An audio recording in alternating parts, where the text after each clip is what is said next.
Welcome to Episode 2, A Brief History of Herbology. If you are joining me again after listening to last week's podcast, I want to thank you. I am learning as I go about podcasts and the best way to make this podcast better each week. I love herbs and formulating herbal products. I'm better at that than I am podcasting, but I promise I will get better as this podcast continues. With that, I would like to get started with this week's topic and discuss a brief history of herbology.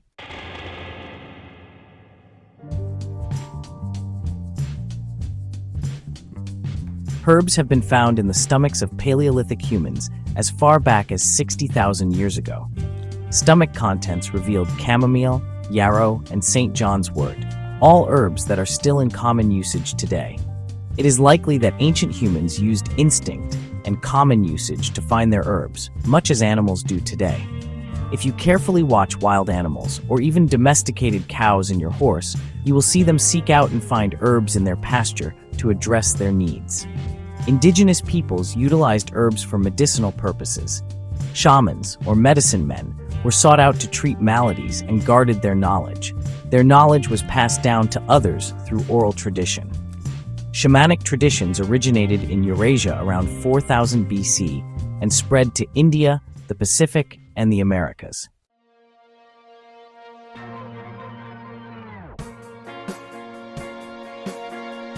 As settlements grew into cities and civilizations developed, the professional doctor emerged, and among the earliest written records that survive are the drug inventories, the materia medica, prepared for his use.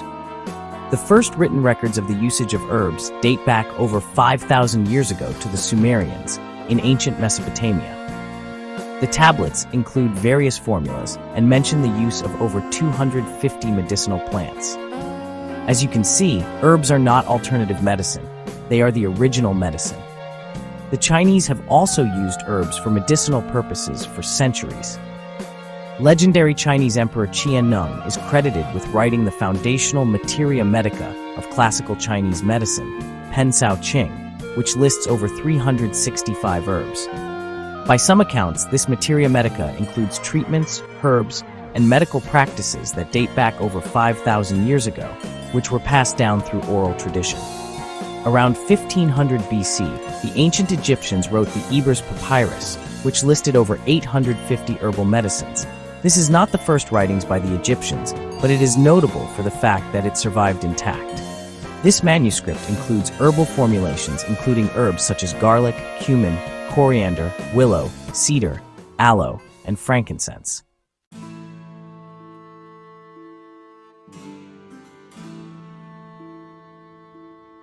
By 1500 BC, there was a robust and strong trade between the Mediterranean and the Levant of medicinal plants. Ancient temple carvings at Karnak in Egypt show medicinal plants being brought to Egypt from as far away as Syria by a royal expedition. Moreover, the drug inventories of the three great civilizations of Mesopotamia, Egypt, and India show remarkable similarities, indicating there was obviously a continual exchange of discovery and information among the professionals. From the Nile to the Ganges, the same herbs turned up over and over again in physicians' prescriptions. As doctoring developed into a recognized profession, a subordinate commerce developed alongside it, that of the supply of the herbs, dried or fresh, essential to the work of the physician. In no time at all, the trade had acquired professional overtones itself, and the public began to go to the traders directly for medicinal herbs to treat their minor ailments, or if they could not afford the doctor's fee.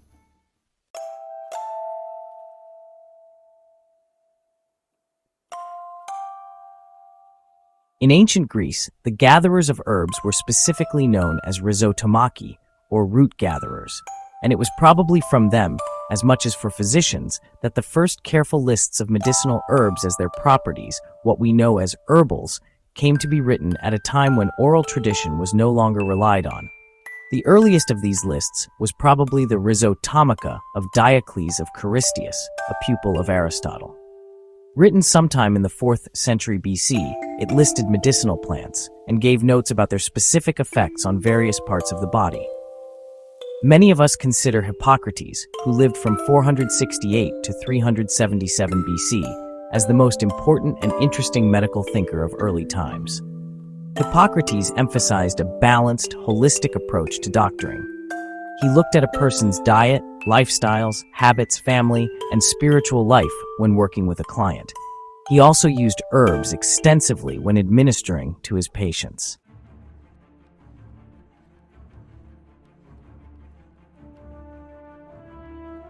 Despite Hippocrates' contributions and his many written works on herbal medicines and doctoring, it was not Hippocrates who was eventually enthroned as the patron saint of the medieval medical school. It was an émigré doctor named Galen, who lived from 131 to 200 AD, who studied at the famous medical school in Alexandria that was enshrined as the patron saint of medieval medicine. Galen was a gifted doctor and became well known as a surgeon to the gladiators. He eventually went to Rome, where he established such a successful practice that when the post of court physician became vacant, Galen's name was among those put forward to fill the post. He was eventually appointed as personal physician to the Emperor Marcus Aurelius, who lived from 121 to 180 AD, whom he served until Aurelius's death. Galen learned from Hippocrates and made the four humors: air, earth, fire, and water, which correspond to the chief fluids of the body: choleric, which is yellow bile; sanguine, which is blood; phlegmatic, which is phlegm; and melancholic, which is black bile, the cornerstone of an elaborate and rigid system of medicine, which would effectively paralyze European medical thinking for the next 1,500 years. For centuries, the mere words "Galen says" were enough to halt any daring attempts at medical free thinking. Galen's authority was absolute when it came to herbs and their usage. He brought system, rules, and a complete classification to the herbal materia medica, imposing his own rigid order on the plant kingdom, as he had done with the assessment, diagnosis, and treatment of illness and disease.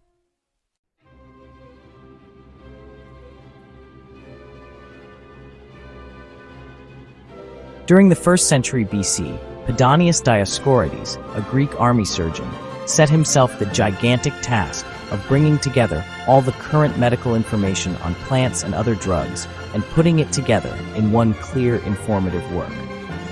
This project became known as De Materia Medica and was instantly acclaimed as an authoritative reference work that has been copied and quoted to the present day: the prototype Herbal and the prototype Pharmacopoeia. Dioscorides' work became the first definitive herbal. The Roman army played a large role in the usage, acceptance, and spread of herbal medicine. As the Roman army traveled across Eurasia, the army doctors took supplies of their most important herbs and drugs with them, including exotics like opium and ginger that had to be imported from the east. A surviving army manual, written for the Emperor Claudius's expedition to Britain in 43 AD by one of his military surgeons, Scribonius Largus, gives numbers of prescriptions for remedies based on herbs that could be found all over Europe, together with directions on how to pack and transport their drug supplies. The Roman armies thus helped spread the knowledge of Mediterranean healing plants around Europe. In some cases, the spread of the actual plants occurred, since they often took with them seeds and fresh plants to ensure regular supplies in their new settlements.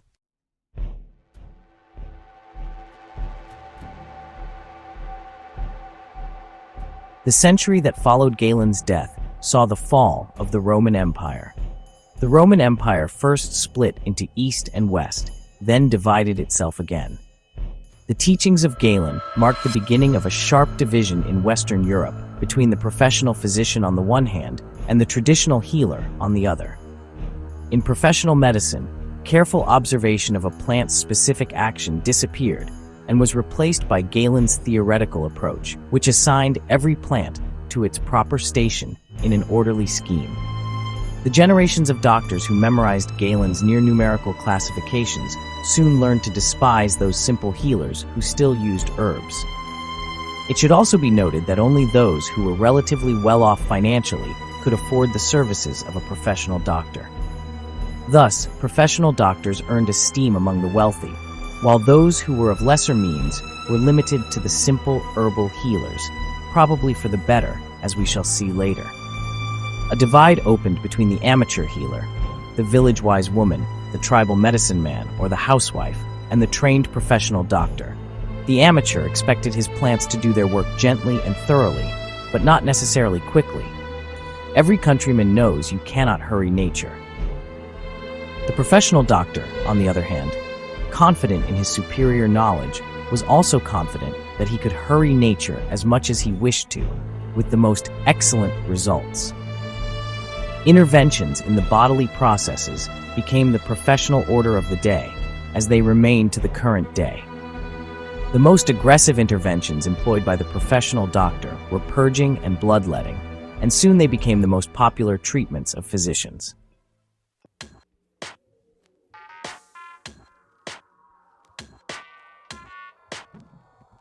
In yet another direction, Galen's influence was to last for centuries. He favored elaborate, costly medicine compounds of dozens of different ingredients, rather than simple infusions of 2 or 3 herbs. Following Galen, doctors came to feel that the more elaborate and complex a remedy, and the more ingredients piled into it, the better it was bound to be. Sounds like modern medicine today, considering the complexity and cost of pharmaceutics. After the Crusades, Europe began to be introduced to medical philosophies and treatments from the Arabs, specifically through a man the West has come to know as Avicenna. Avicenna would come to have an immense impact on the compounding of drugs that were being used in Europe. During this time, electuaries, medicinals, began to include not only plants, but other unsavory items including viper's flesh, crushed deer antlers, crab's eyes, rhinoceros and unicorn horn, oil of earthworms, scorpions, swallows, powdered mummy, the moss from a dead man's skull, urine from a goat, a wild boar, and the much-prized bezoar stone, which was actually the curious concretion found in the gut of the wild Persian goat. Such medicines were certainly effective at enriching the European apothecaries, pharmacies, who from the 12th century onwards were fast developing an independent profession. The more exotic and complicated an electuary, the more these establishments could make, meaning simple herbal remedies were snubbed by the apothecaries. The Black Death or Plague fell upon Europe in 1348, and the doctors were completely useless in stopping or even slowing it down, despite their complicated and exotic compounds. One would think their inability to treat this illness would have called into question the soundness of their electuaries and compounds prescribed by doctors and promoted by compounders, but it didn't. The very dreadfulness of the Black Death removed the blame from the physicians, as it was seen that there were just some ailments that could not be treated.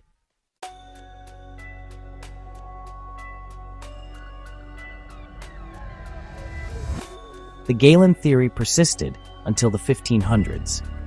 Paracelsus, 1493 to 1541, a young and gifted doctor, would take medical practice even farther away from simple herbal remedies. He had become fed up with the current medical treatments, declaring, "The physician's duty is to heal the sick, not to enrich the apothecary." From a young age, he was fascinated with alchemy, chemistry. As a young man, he had already determined to devote his life to medicine, and he had seen enough of contemporary doctoring, with its theoretical approach and costly apothecary compounds, to be convinced of its utter uselessness. Paracelsus abandoned the 4 humors of Galen and his predecessors. He was not only a doctor, but also a professor.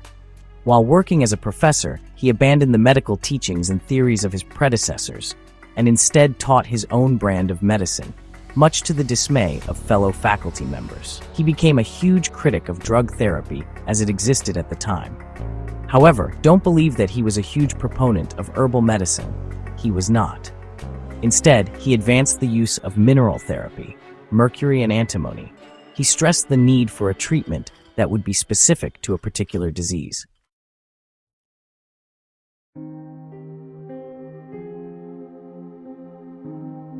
Paracelsus's contribution of mercury and antimony to medicine has been seen as one of his most distinctive contributions to the evolution of medicine. His philosophy was based on a folk medicine belief that like is cured by like, the effects of a poison remedied by doses of another poison pollen. It depends only upon the dose whether a poison is poison or not. Personally, I'd rather pass on that philosophy.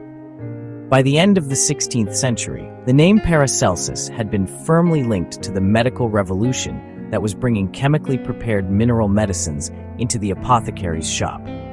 Paracelsus believed that the specific medicinal action of each plant often depends on a single chemical constituent, the active principle of the plant. He also believed that the active principle extracted from the plant and used in isolation will be even more effective, even more powerful medicine, while remaining as safe as in its original form. As a master herbalist, I completely disagree with this position, but it is important to understand that his philosophy is the basis for modern pharmaceutics. During the 1500s, herbalists were increasingly under attack by professional doctors and were referred to as quacks in an effort to delegitimize herbalists and their simple herbal formulas. Herbalists were considered to be illegitimate and uneducated because they, for the most part, did not undergo formal training as did the professional doctor. In 1512, the English Parliament passed the first of a series of acts designed to regulate the practice of medicine in London and its surrounding provinces.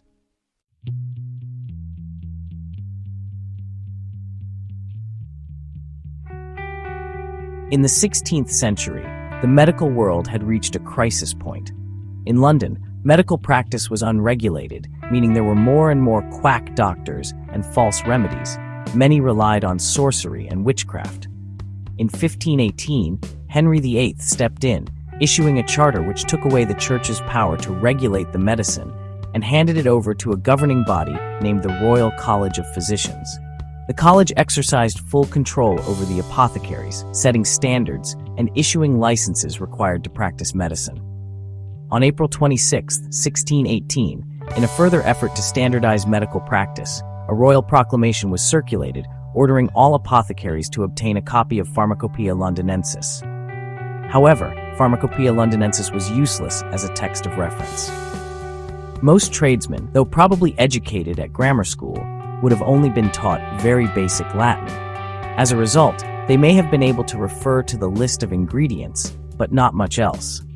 Also, the text merely listed the ingredients and recipes, intentionally leaving out the actual use of any remedy.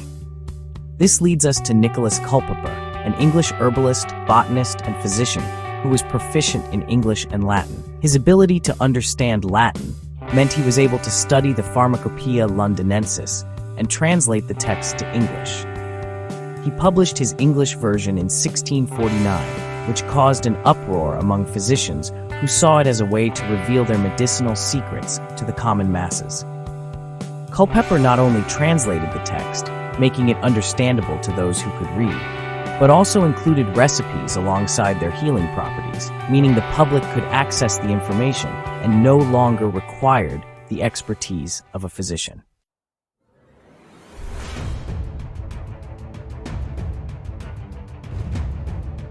Like Hippocrates, Culpeper was known for being a rebel.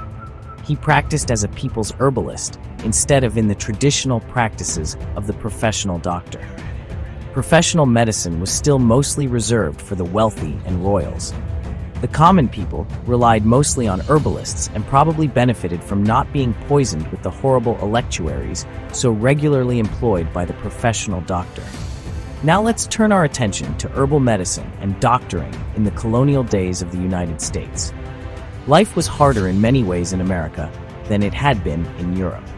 As more settlers arrived from Europe, so too did their chemical compounds used to treat illnesses. Many of these compounds were downright dangerous, and in some cases, fatal. Bleeding, purging, and horrid electuaries ruled the medical treatments of the day. In fact, George Washington ended up being poisoned by mercury and eventually bled to death after contracting a cold. During the late 1700s to early 1800s, there were not many herbalists treating patients in the United States. Most doctors still used bleeding, purging, and chemical concoctions of dubious origin to treat their patients. A young man by the name of Samuel Thompson witnessed in horror the ravages modern medical treatment had on his family. His faith in doctors was completely destroyed when he watched in horror as his 2-year-old daughter, after being administered an electuary by a professional doctor, began to convulse, struggle to breathe, and become blind in one eye. He began doctoring on his own using herbs and home remedies with greater success to care for his family. He eventually decided to throw caution to the wind and become a full-time herbalist. Throughout his life, he became a staunch supporter and advocate for herbal medicine, gaining many followers during his lifetime.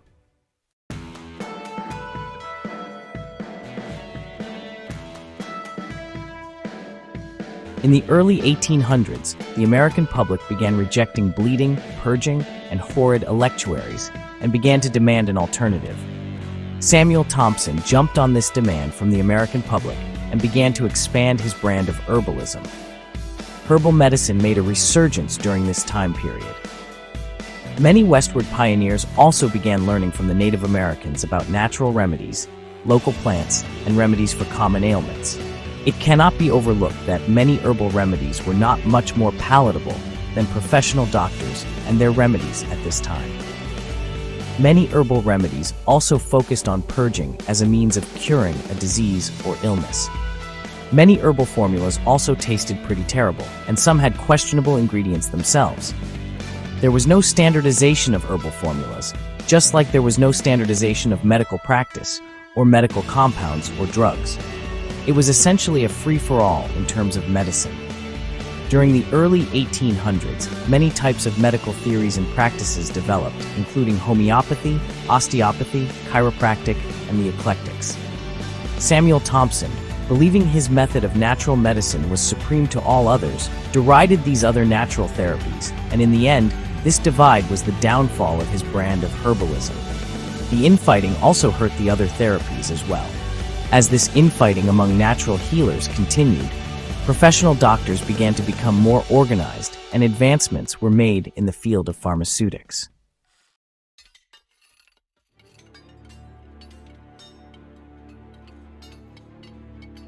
During the 1800s, scientists were isolating active ingredients from plants and using the isolated ingredients to bring about a desired result. For example, morphine was extracted from the opium plant and used to put animals to sleep in 1803. Salicin from the willow was extracted from which salicylic acid was prepared, known today as aspirin.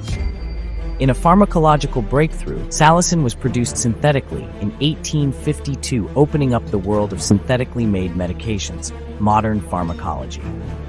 These discoveries further relegated plant medicine to that of poorer members of society and contributed to the diminishing popularity of herbalism. Medical doctors established the AMA on May 7, 1847. This association began to standardize curriculums at medical schools and began to impose stiffer entrance requirements. This was concerning because most states in the 1830s had repealed legislation that restricted medical practice to those officially licensed. This freedom had led to the establishment of all sorts of medical colleges, both good and bad. It should be noted that because of these low standards, there was a glut of doctors in the United States.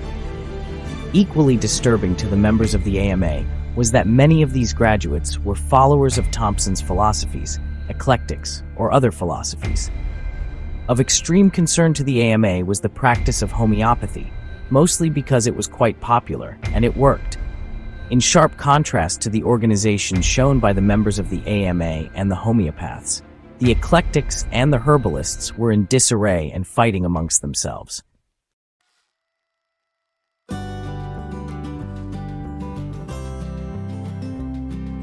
By 1870, it was clear that the AMA despised herbal medicine, or any medicine that was not their brand of medicine, a viewpoint that continues to this day. During the 1870s, the United States underwent the Industrial Revolution. This revolution improved the financial circumstances of the working class, and with this improvement, more access to the more expensive medicines that were previously unaffordable. During this same time, improved hygiene, sanitation, and overall living conditions occurred, which contributed to the decreasing incidence of disease. Herbal medicine began to be seen as antiquated and medicine of a bygone era. The idea of herbalism being a taboo subject appears in history multiple times, from the botanical ties to witchcraft, to the way medical students are educated about herbalism. In 1904, the formation of the Council on Medical Education by the AMA changed the course of herbalism in America and Canada. The AMA wanted to set specific standards for medical education that had to be met by medical schools. Schools that could not or would not meet their standards were shut down. Between 1910 and 1935, more than half of American medical schools either merged with large universities or were closed. These schools were not allowed to offer training in homeopathy, naturopathy, chiropractic, or osteopathic practice because that would cause them to lose their accreditation, which was necessary for survival.